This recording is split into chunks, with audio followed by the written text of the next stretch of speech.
നമോ ഭഗവതേ വാസുദേവായ. ഹരിമുരളീരവത്തിലേക്ക് എല്ലാവർക്കും സ്വാഗതം.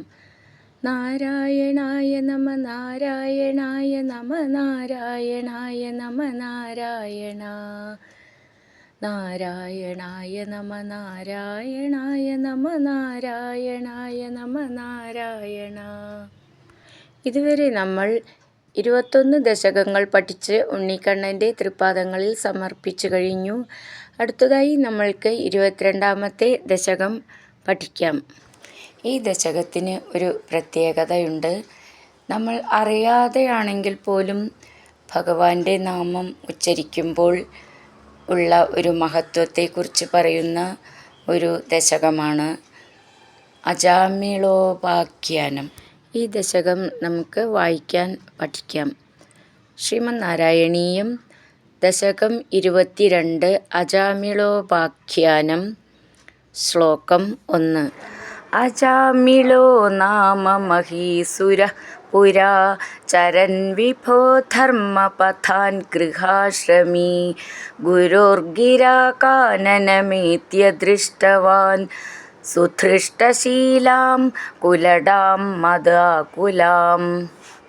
ഈ ശ്ലോകം എങ്ങനെ ചൊല്ലുകയെന്ന് നോക്കാം. അജാമിളോ നാമ മഹീസുര, അവിടെ വിസർഗം, അപ്പോൾ വിസർഗം പറയണം. പുരാ നീട്ടിയിട്ട് ചരൻ വിഭോ, ഭ എന്നുള്ള അക്ഷരം നന്നായിട്ട് ഊന്നി പറയാനുള്ളതാണ്. ധർമ്മപഥാൻ ചേർത്തിട്ട് ധർമ്മപഥാൻ ചേർത്ത് ചൊല്ലുമ്പോൾ ഈ മാന്ന് ഡബിളായിട്ട് ചൊല്ലണം. ഥ എന്നുള്ള അക്ഷരം നന്നായിട്ട് ഊന്നി പറയണം. പഥാൻ എന്നുള്ളതിൻ്റെ ഥാന്നും നന്നായിട്ട് ഊന്നി പറയണം. ഗൃഹാശ്രമീ നീട്ടിയിട്ട് ഗുരോർ ഗിര ചേർത്തിട്ട് ഗുരോർ ഗിര, ഗ എന്നുള്ളത് ഡബിളായിട്ട് പറയണം ചേർത്ത് ചൊല്ലുമ്പോൾ. കാനനം ഏത്യ, കാനനമേത്യ ദൃഷ്ടവാൻ, ദൃഷ്ട ഷാട്ട എന്നാണ്, ഒട്ടും ഊന്നണ്ട. ദൃഷ്ടവാൻ സുധൃഷ്ടശീലം, ധൃ എന്നുള്ളത് നന്നായിട്ട് ഊന്നി പറയണം. ഷ്ട എന്നുള്ളത് മൃദുവായിട്ട് പറഞ്ഞാൽ മതി. സുധൃഷ്ടശീലാം ദീർഘം മൂർക്കം. കുലടാം അവിടെയും ദീർഘം മൂർക്കം. മദാകുലാം അവിടെയും ദീർഘം മൂർക്കം. അങ്ങനെ നിർത്താം.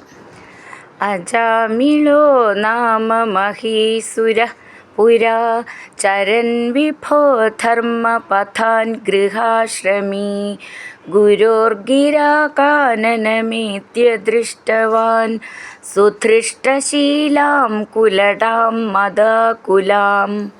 അടുത്തത് 2ാമത്തെ ശ്ലോകം. സ്വതഃ പ്രശാന്തോപി തദാഹൃതാശയ സ്വധർമ്മമുത്സൃജ്യ തയാ സമാരമൻ അധർമ്മകാരീ ദശമീ ഭവൻ പുനർദധൗ ഭവൻ നാമയുതേ സുതേ രതിം. ഈ ശ്ലോകം എങ്ങനെ ചൊല്ലുകയെന്ന് നോക്കാം. സ്വതഃ, അവിടെ വിസർഗമുണ്ട്, അപ്പോൾ വിസർഗം പറയണം. സ്വ എന്നാണ്. സ കഴിഞ്ഞിട്ടുള്ള ചിഹ്നം ശ്രദ്ധിച്ചോളൂ. പ്രശാന്ത അപി, പ്രശാന്തോപി തഥാഹൃദാശയ സ്വധർമ്മമുത്സൃജ്യ ചേർത്തു ചൊല്ലുമ്പോൾ 2 സാന്ന് വേണം. തഥാഹൃദാശയ അവിടെ വിസർഗിട്ട് ചൊല്ലുകയാണെങ്കിൽ പിന്നെ 1 സാന്ന് മതി. സ്വധർമ്മ, ഥ എന്നുള്ള അക്ഷരം നന്നായിട്ട് ഊന്നി പറയണം. മാന്ന് ഡബിളായിട്ടുണ്ട്, മെല്ലെ ഊന്നി പറയണം അതും. ഉത്സൃജ്യ, ഉത്സൃജ്യ ത് സൃ ഉത്സ്, അങ്ങനെയാണ് അത് എൻ്റെ ഉച്ചാരണം വരിക. മുത്സൃജ്യ തയാ സമാരമൻ അധർമ്മകാരി, ഥ എന്നുള്ള അക്ഷരം നന്നായിട്ട് ഊന്നി പറയണം. മാന്ന് മെല്ലെ ഊന്നി പറയണം. അധർമ്മകാരി വള്ളി നീട്ടിയിട്ട് ദശമീ വള്ളി നീട്ടിയിട്ട് ഭവൻ, ഭ എന്നുള്ള അക്ഷരം നന്നായിട്ട് ഊന്നി പറയണം. പുനഃ, അങ്ങനെ വിസർഗിട്ട് ചൊല്ലുകയാണെങ്കിൽ പിന്നെ ദധൗ 1 ദാന്ന് മതി.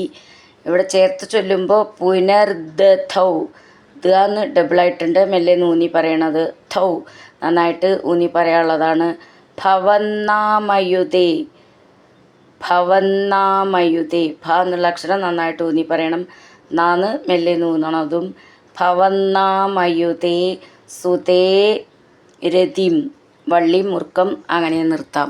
സ്വതഃ പ്രശാന്തോപി തദാഹൃതാശയഃ സ്വധർമ്മമുത്സൃജ്യ തയാ സമാരമൻ അധർമ്മകാരീ ദശമീ ഭവൻ പുനർദധൗ ഭവന്നാമയുതേ സുതേ രതിം.